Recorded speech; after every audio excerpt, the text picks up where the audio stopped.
ಮಗು, ಈ ದಿನ ನಿನಗೆ ಉಡುಗೊರೆಯನ್ನು ಕಳಿಸಿದ್ದೆ. ಅದು ನಿನಗೆ ತಲುಪಿದೆ ಎಂದು ನಾನು ಭಾವಿಸುತ್ತೇನೆ. ಅದರಿಂದ ನಿನಗೆ ತುಂಬ ಸಂತೋಷ ಉಂಟಾಗಿದೆ ಅಲ್ಲವೇ ಮಗು? ನಾನು ಈ ದಿನ ನಿನ್ನನ್ನು ಭೇಟಿ ಮಾಡಲು ಬಂದಿದ್ದೆ. ನೀನು ಉಪಚರಿಸಿದ ರೀತಿ ತುಂಬ ಚೆನ್ನಾಗಿ ಇತ್ತು ಮಗು. ನೀನು ಕೊಟ್ಟಂತಹ ತಿಂಡಿ ತಿನಿಸುಗಳನ್ನು ತಿಂದು ನಾನು ತೃಪ್ತನಾಗಿದ್ದೇನೆ. ನಿನ್ನ ನಗುಮುಖವನ್ನು ಕಂಡು ನನಗೆ ತುಂಬ ಸಂತೋಷವಾಯಿತು. ಯಾವಾಗಲೂ ಇದೇ ರೀತಿಯಾಗಿ ಇರು. ನನಗೂ ಕೂಡ ಸಂತೋಷವಾಗುವುದು. ನಿಮ್ಮ ಮನೆಯಲ್ಲಿ ಈ ದಿನ ಸಂತೋಷದ ವಾತಾವರಣವನ್ನು ಕಂಡು ನನಗೂ ತುಂಬ ಖುಷಿಯಾಯಿತು ಮಗು. ಹೀಗೆ ಯಾವಾಗಲೂ ಸದಾ ನಗುತ್ತಾ ಸಂತೋಷದಿಂದ ಇರಿ. ಆಗ ನಿಮ್ಮ ಮನೆಯಲ್ಲಿ ಸಮೃದ್ಧಿ ಕೂಡ ಹೆಚ್ಚುವುದು. ಮಗು, ನಿನ್ನಲ್ಲಿ ಹಲವಾರು ಗೊಂದಲಗಳು ಕೂಡ ಇವೆ. ಹೊರಗೆ ನೀನು ಸಂತೋಷದಿಂದ ಇದ್ದರೂ ಒಳಗಡೆ ನಿನ್ನ ಗೊಂದಲಗಳ ಬಗ್ಗೆ ಚಿಂತಿಸುತ್ತಿದ್ದೀಯ. ಅವುಗಳನ್ನು ನನ್ನ ಪಾದಕ್ಕೆ ಹಾಕು. ಅವುಗಳ ಬಗ್ಗೆ ನನಗೆ ಬಿಡು. ನಾನು ಅವುಗಳನ್ನು ಪರಿಹರಿಸುತ್ತೇನೆ. ಭಯವನ್ನು ಬಿಡು, ಚಿಂತೆಯನ್ನು ಬಿಡು. ನಿನಗಾಗಿ ನಾನಿದ್ದೇನೆ. ನಿನ್ನ ಮಕ್ಕಳ ಭವಿಷ್ಯಕ್ಕಾಗಿ ಕೂಡ ನಾನು ಎಲ್ಲ ಕೂಡ ಸರಿ ಮಾಡುತ್ತೇನೆ. ಮಗು, ನಾನು ನಿನಗೆ ಹೇಳುವುದು ಒಂದೇ. ಬೇರೆಯವರ ಬಗ್ಗೆ ನೀನು ತಲೆಕೆಡಿಸಿಕೊಳ್ಳಬೇಡ. ಅವರು ನಿನಗೆ ಏನೇ ಅಂದರೂ ಕೂಡ ಸಮಾಧಾನದಿಂದ ಇರು. ನಿನಗೂ ಕಾಲ ಬರುವುದು. ಅದಕ್ಕೆ ತಕ್ಕ ಉತ್ತರವನ್ನು ಆಗ ನೀನು ಕೊಡುವೆ. ನೀನು ನನ್ನಲ್ಲಿ ಕೋರಿಕೆಯನ್ನು ಇಟ್ಟಿದ್ದೀಯ. ಬಾಬಾ, ನನಗೆ ಮನೆ ಕಟ್ಟುವ ಆಸೆ ಇದೆ. ಹಾಗೂ ನನ್ನ ಆರೋಗ್ಯದ ಸಮಸ್ಯೆಯಲ್ಲಿ ನಾನು ಸುಧಾರಣೆ ಕಾಣಬೇಕು ಎಂದು. ಮಗು, ನೀನು ಮನೆ ಕಟ್ಟುವ ಕನಸು ಕೂಡ ನನಸಾಗುವುದು. ನಿನ್ನ ಆರೋಗ್ಯದಲ್ಲೂ ಕೂಡ ಸುಧಾರಣೆಯನ್ನು ಕಾಣುವೆ.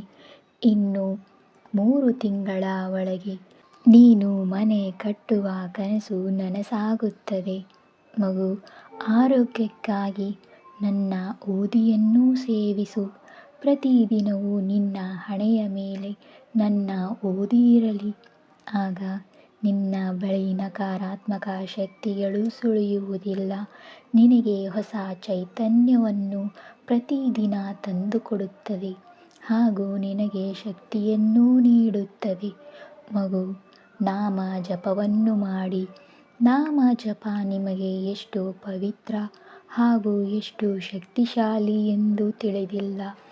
ಈ ನಾಮ ಜಪದಿಂದ ಸಂಸಾರ ಎಂಬ ಬಂಧನದಿಂದ ಕೂಡ ನೀವು ಮುಕ್ತರಾಗಬಹುದು. ಪ್ರತಿದಿನವೂ ನಿಮಗೆ ಇಷ್ಟವಾದಂತಹ ದೇವರ ನಾಮ ಜಪವನ್ನು ಮಾಡು. ಆಗ ನಿನಗೆ ಖಂಡಿತವಾಗಿಯೂ ಒಳಿತಾಗುವುದು. ನನ್ನ ಮಾತನ್ನು ನೆನಪಿನಲ್ಲಿ ಇಟ್ಟುಕೊಳ್ಳಿ. ನಿನಗೆ ಬೇಕಾದ ಸಮಯದಲ್ಲಿ ಆರ್ಥಿಕ ಪರಿಸ್ಥಿತಿ ಸುಧಾರಣೆ ಆಗಲಿಲ್ಲವೆಂದು ಚಿಂತಿಸಬೇಡ. ಅದಕ್ಕೆ ಕಾರಣ ಇರುತ್ತದೆ. ಹಾಗಾಗಿ ನಿನಗೆ ಬೇಕಾದ ಸಮಯದಲ್ಲಿ ಬರುವುದಿಲ್ಲ. ಅದಕ್ಕೆ ನೀನು ಯಾರನ್ನೂ ಕೂಡ ದೂಷಿಸಬೇಡ. ನಾನು ನಿನಗೆ ಆರ್ಥಿಕ ಪರಿಸ್ಥಿತಿ ಸುಧಾರಣೆ ಆಗಲೆಂದು ಒಂದು ನಿಗದಿತ ದಿನಾಂಕವನ್ನು ಸೂಚಿಸುತ್ತೇನೆ. ಅದು ಎಲ್ಲ ಸಿದ್ಧತೆಗಳನ್ನು ಮಾಡಿಕೊಂಡಿದ್ದೇನೆ. ಚಿಂತೆಯನ್ನು ಬಿಡು. ನಿನ್ನ ಆರ್ಥಿಕ ಪರಿಸ್ಥಿತಿಯೂ ಕೂಡ ಸುಧಾರಣೆಗೆ ಬರಲಿದೆ. ಮಗು, ಚಿಂತೆಯನ್ನು ಬಿಡು. ನಿನ್ನ ಸಂಸಾರದ ಕಡೆಗೆ ಗಮನವನ್ನು ಕೊಡು. ನಿನ್ನ ಮಕ್ಕಳ ಜೊತೆಗೆ ಹಾಗೂ ನಿನ್ನ ಸಂಬಂಧಗಳ ಜೊತೆಗೆ ಬಾಂಧವ್ಯವನ್ನು ಇಟ್ಟುಕೋ. ಚಿಂತೆ ಮತ್ತು ಆತಂಕದಿಂದ ನೀನು ಸುಮ್ಮನೆ ಕುಳಿತರೆ ಆಗುವ ಕೆಲಸವೂ ಕೂಡ ಆಗದು. ಹಾಗಾಗಿ ಚಿಂತೆಯನ್ನು ಬಿಡು, ಆತಂಕವನ್ನು ಬಿಡು. ನೀನು ಎಲ್ಲರ ಜೊತೆಗೆ ಸಂತೋಷವಾಗಿರು, ಸಂತೋಷದಿಂದ ಕಳೆ. ನಿನಗೆ ನನ್ನ ದೇವಸ್ಥಾನಕ್ಕೆ ಬರುವ ಸಮಯವಿಲ್ಲ ಎಂದರೆ ಚಿಂತಿಸಬೇಡ. ನೀನು ಉಪವಾಸವಿರುವ ಅಗತ್ಯ ಕೂಡ ಇಲ್ಲ.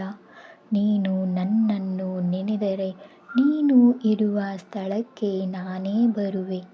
ಮಗು, ನಿನ್ನ ಒಂದು ಭಕ್ತಿಯಿಂದ ನನ್ನನ್ನು ನೆನೆದರೆ ಸಾಕು. ನಿನಗೆ ಎಷ್ಟು ಮಮತೆ ಹಾಗೂ ನಿನ್ನ ಮನದಲ್ಲಿ ಪ್ರೀತಿ ಇದೆ ಎಂದು ನಾನು ಈಗಾಗಲೇ ಅರಿತಿರುವೆ. ನೀನು ಒಂದು ಸಾರಿ ಸಾಯಿ ಎಂದು ಕೂಗಿದರೆ ನಿನ್ನ ಬಳಿ ನಾನು ಹಾಜರಾಗುವೆ. ಚಿಂತಿಸಬೇಡ, ನಿನ್ನನ್ನು ನಾನು ನೋಡಲು ಬರುತ್ತೇನೆ. ನಿನಗೆ ಯಾವುದಾದರೂ ಸಹಾಯ ಬೇಕಾಗಿದ್ದಲ್ಲಿ ಯಾರ ಬಳಿಯೂ ಹೋಗಬೇಡ. ನೀನು ನನ್ನ ಬಳಿ ಬಾ. ನಿನಗೆ ಗೊಂದಲಗಳು ಇದ್ದಲ್ಲಿ ಒಂದು ಚೀಟಿಯಲ್ಲಿ ಬರೆದು ಹಾಕು. ಅದರಲ್ಲಿ ಒಂದನ್ನು ಎತ್ತಿಕೊಂಡು ನಾನು ಏನು ಹೇಳಿರುವೆನೋ ಅದರಂತೆ ನಡೆದರೆ ನಿನಗೆ ಯಾವ ನಿರ್ಧಾರವನ್ನು ತೆಗೆದುಕೊಳ್ಳಬೇಕು ಎಂದು ನಾನು ಆ ಚೀಟಿಯ ಮೂಲಕ ಉತ್ತರಿಸುತ್ತೇನೆ. ಇದನ್ನು ನೀನು ನಂಬಿಕೆಯಿಂದ ಮಾಡಬೇಕು. ನಿನ್ನ ನಂಬಿಕೆಯನ್ನು ನಾನು ಪರೀಕ್ಷಿಸುತ್ತೇನೆ.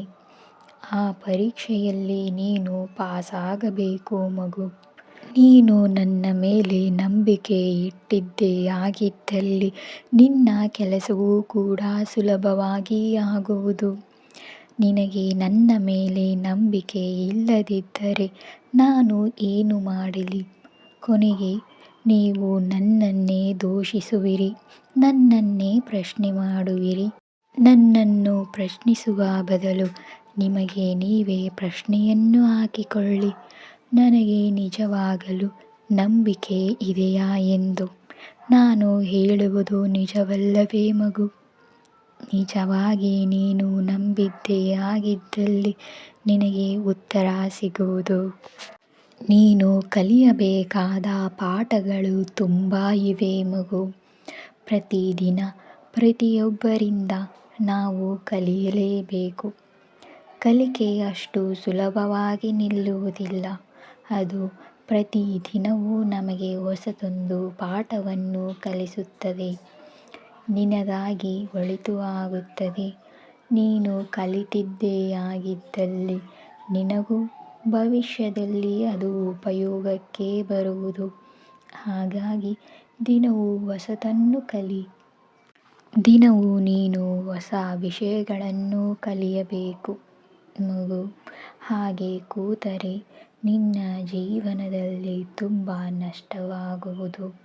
ಅದನ್ನು ನೀನು ಮನದಲ್ಲಿ ತೆಗೆದುಕೋ. ನಿನಗೆ ನಿನ್ನಿಂದ ಎಲ್ಲ ಸಾಧ್ಯವಾಗುವುದು.